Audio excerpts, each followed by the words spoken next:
Hello, everyone. Thanks for joining us. We're here today with our good friend Carly Fauth.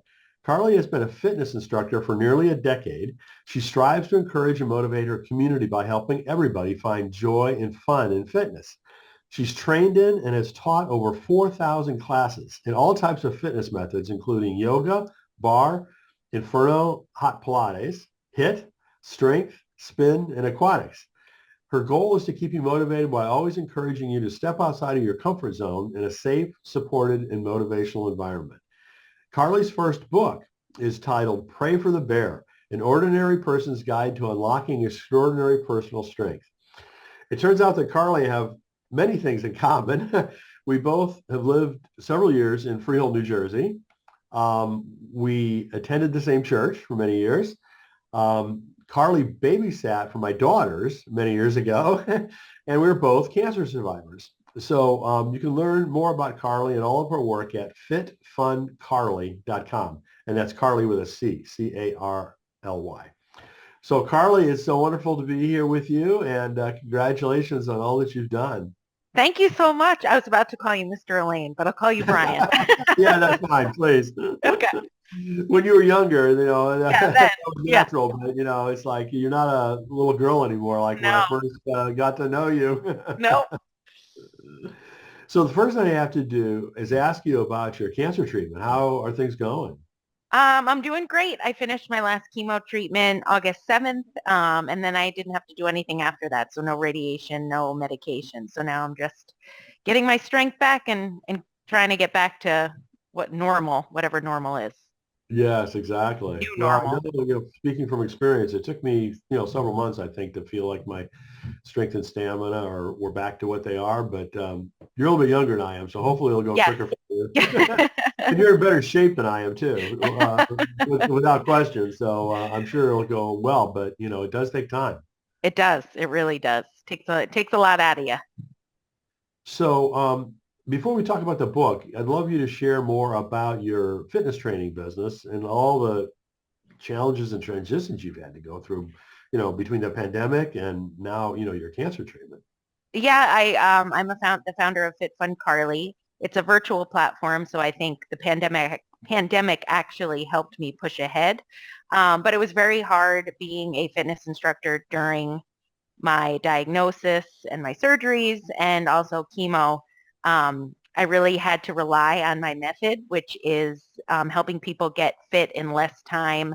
I have a 15-minute method where I have a whole platform based on 15 minutes a day, helping people ease their way into fitness and learn how to enjoy it. And so it's not so overwhelming in a safe way too. So I always believed in my method because I know it worked.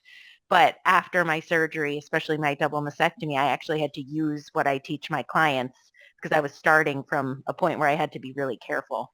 So Sure. yeah, that was really interesting. It just made me see the value of it even more.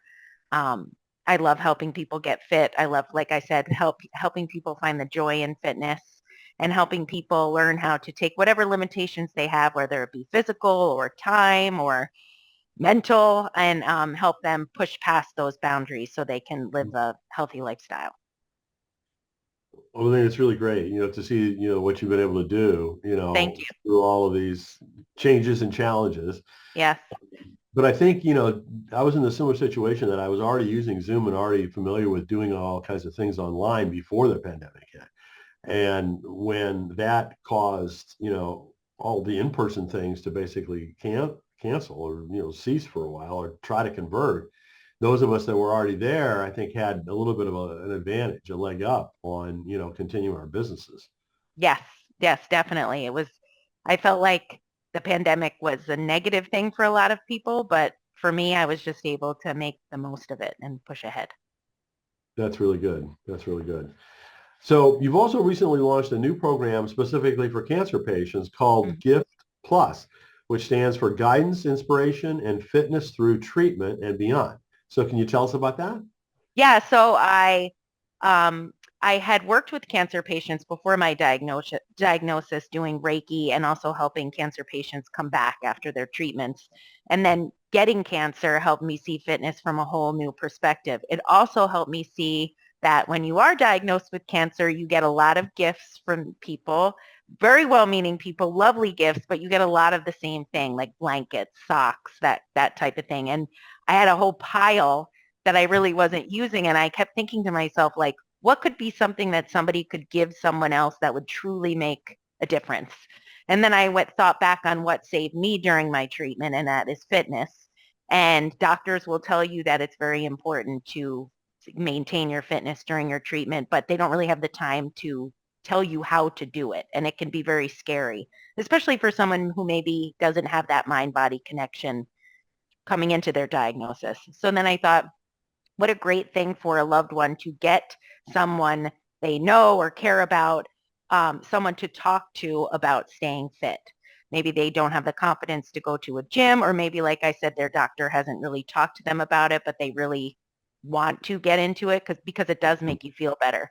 So the gift program is a way for loved ones to buy sessions with me to help keep them fit and safe during their treatment. So I can kind of hold their hand and tell them what to do based on what they like to do, where they're at in their fitness journey. And I also think it's different coming from somebody who has experienced what they are going through rather than not just a doctor. Doctors are very important, but I know what it feels like not to be able to get out of bed and to be so exhausted that you feel like you can't take a step forward. But lots of times pushing past that, even for just a walk to the mailbox, can help you feel better with the symptoms of your treatment. So that's where that came from. I mean, I think that is so excellent and so needed because, as you said, going through chemo, the most important thing is exercise and trying to stay Yes. fit. And as the doctors will say, as you mentioned, but that differs tremendously from person to person as to what that means, or how Mm-hmm. they could still, have a fitness regimen. So, Yeah. having your experience and your personal consulting in that space has got to be really helpful for people. Very helpful. And it's really funny how my whole method that I developed pre-cancer, this is just me applying that method to cancer patients. That's how safe it is. It's great for everyone, but it really applies to anyone fighting a big challenge in their life, which some people it's cancer, other people it's something else.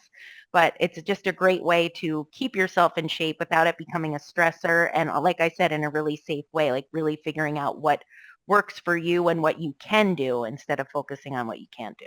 Sure, sure. Well, good for you. Good for you. Thank you. Thank you. I have to also ask you, how all of this has affected your family. You've got young children. Yes. I have an 11-year-old and a no, I have two young boys, and they were really great during the treatment. I have a 10-year-old, I have to get used to saying 10, and a 15-year-old, two boys. And I think they were probably at really good ages, if there is a good age for me to Oh, be diagnosed, because they were able to kind of understand what was going on, and the little one could lean on the older one hmm. a little bit for support. So yeah, it was hard. I think it's hard being a parent with cancer, but I also think it can help you because you have to keep going for your kids. You don't have the luxury of just laying around and saying, woe is me. You have to kind of keep things normal for them. It really is a motivating factor, I'm sure, Yeah, yeah, by necessity, but nonetheless, yeah. just And then you being a could, parent's a yeah, motivating factor for a yes, period, right? yes, for everyone. Yeah, For a you got to keep parent. going. Yeah. So let's get into your new book. As I mentioned, the title is Pray for the Bear, an ordinary person's guide to unlocking extraordinary personal strength. So as everyone knows, I've worked with lots of different authors. So I know that writing a book is not an easy thing.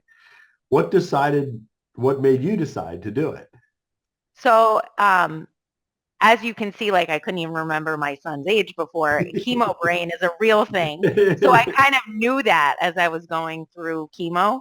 And I wanted to make sure I was staying mentally sharp. I also had a lot of thoughts going through my head and a lot of emotions, and I've always loved to write. So after I was recovering from my double mastectomy, I started getting the idea of maybe I should write a book because I've always loved to write. People have been asking me, like, when are you going to write a book? Thought maybe now's the time. So I just started formulating the ideas in my head. And then once I hit treatment, that's when I really started putting pen to paper, or typing it out on my computer, and just having the streams of thought that I was going through was very therapeutic.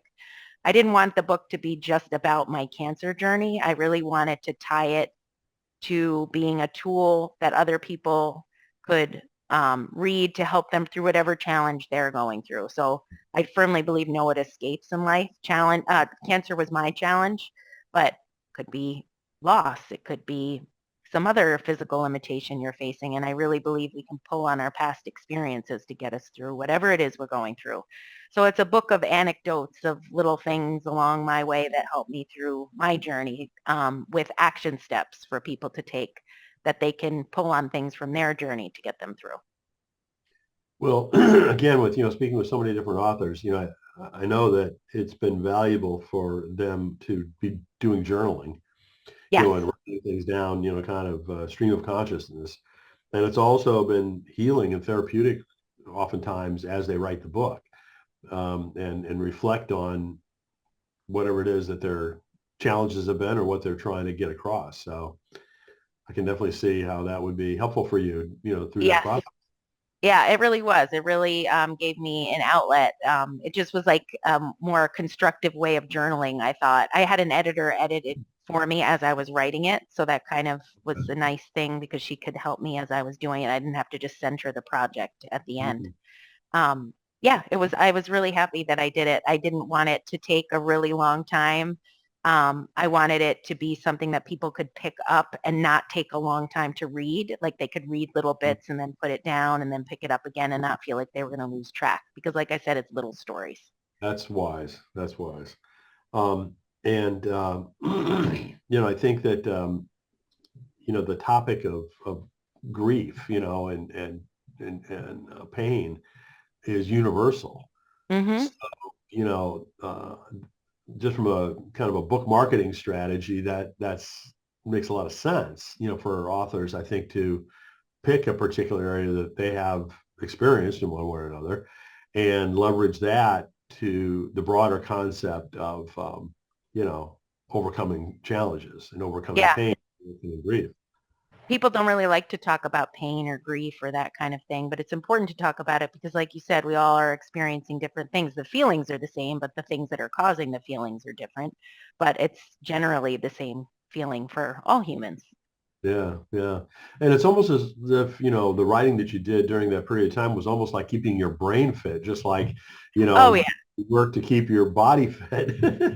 Yeah, because like I said, I could feel like some days I couldn't even sit in front of my computer. Things that took me like 10 minutes would take me a half hour. And I Wow. still find myself needing to exercise my brain because it takes a while to come back after chemo. Just the recall isn't there as fast as it was, and I get easily confused. So that really helped.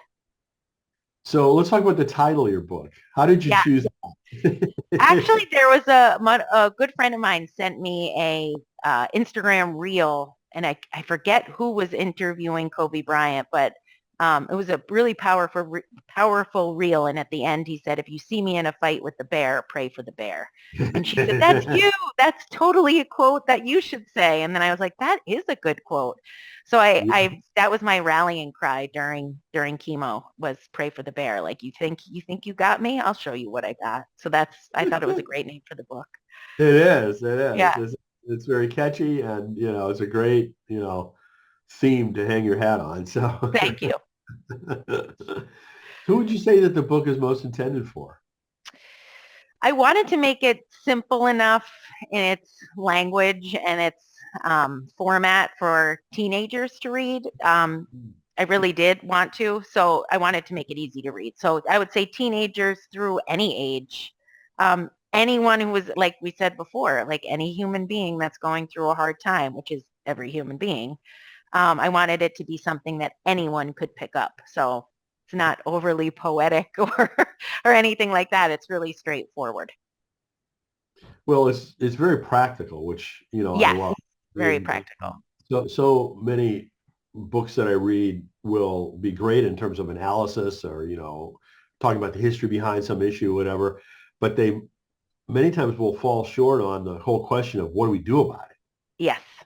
right? And so I love the fact that your book doesn't suffer from that deficiency because you offer, practical strategies for overcoming obstacles.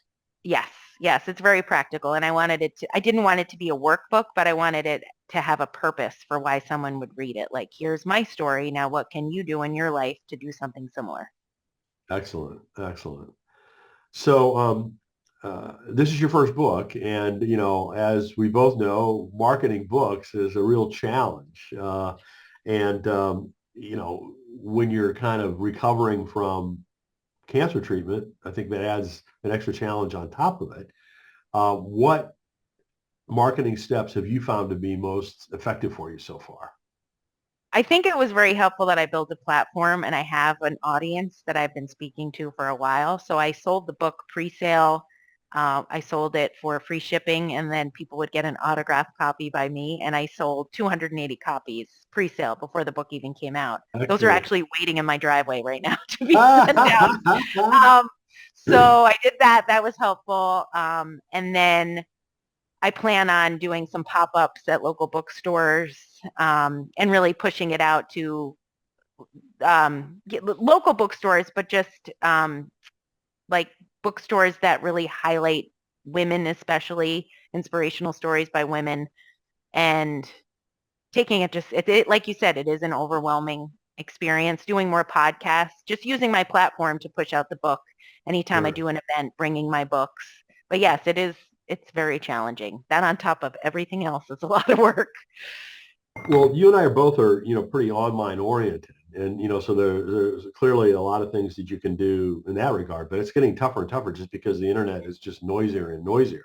It's Yes. hard to rise above that noise with anything, regardless Yep. of what. And so many authors have begun to kind of go back to in-person events, you Hmm. know, as one of the methods that they use. So, and that goes hand in hand well with a book. If you can speak to a women's group or a cancer survivor group or some Yep. other kind of group, church groups, about, you know, your book and your business, they kind of go hand in hand in terms of, sourcing new opportunities. Yeah, that's what I plan on doing. So what I was waiting for the books, I wanted to get the books out for pre-sale Yes. first before I like announced it is on Amazon, but I wanted to get that out first and then announce it on Amazon and then hit the pavement and really, really get going with it. No, that makes sense. That makes sense. Yeah. And plus, I mean, coming out of chemo, your immunity level is down, Hmm. your fitness level is down, right? Hmm. So, I mean, the timing of you coming out of all that and now with the availability of the book in print, it's probably good timing than if it had come Yes. early. 100%. I think the timing is great. So, what do you think you would like readers to most take away from the book? Um, I think that everyone can find their own bear that they're fighting against, and that you should always know that the bear is never stronger than you. Just believe in yourself, pull on past experiences that got you through other hard times. Surround yourself with really good people. Do that now. Cut people out who are not helping you be a better person. And really putting kindness out into the world, because if you do that, it's going to come back to you when you need it. Amen. Amen. Yeah. So you've been a serial entrepreneur for several years now, Yes. as I've been, and you've now authored a book. So what advice do you have for people that are considering going off on their own? Oh, well, it's a roller coaster. You have to have thick skin. You have to be willing to work hard and wear many hats because you don't have a staff if you're just starting out and it's just you. Have patience. Take a break. Celebrate your small wins. Yes, Those are my yes. biggest things. Good, good. One step at a time. It's a One marathon, not a step at a time. Yep, sprint. exactly. So I know you're kind of in the middle of a book launch, but I have to ask you, are there any other plans you have on the horizon, either for new books or new projects that you're able to tell people about? Well, the gift program was my latest big project that I'd Sure. really like to push out there and help more people. And just continuing to grow my business. I don't know, maybe I'll write another book. Constantly thinking of ways to really help people tap into the love of fitness because it's so important for people to keep their physical and mental health. They're tied together. So to really focus on that. I don't, I probably need a vacation, so that should Yeah, probably be next time.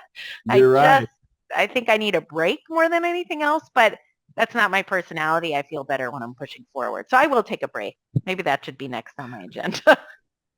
That sounds good. That sounds good. Yeah. We share a lot of, personal characteristics in Yes. common. I know that, but Yes. you just touched on a couple of them Yes. there. Yes. Well, I'm so happy for you, Carly, on multiple Thank levels. you. Your business, your book, your health. I'm so glad that you're coming through this well. And, we'll all be praying for you as we have been. And I just wish you all the best and so many congratulations on all the work that you've done. Thank you so much, Brian. I really appreciate you asking me to be on your show. It's been a pleasure. Well, my pleasure. I was really looking forward to this. Me Uh, too.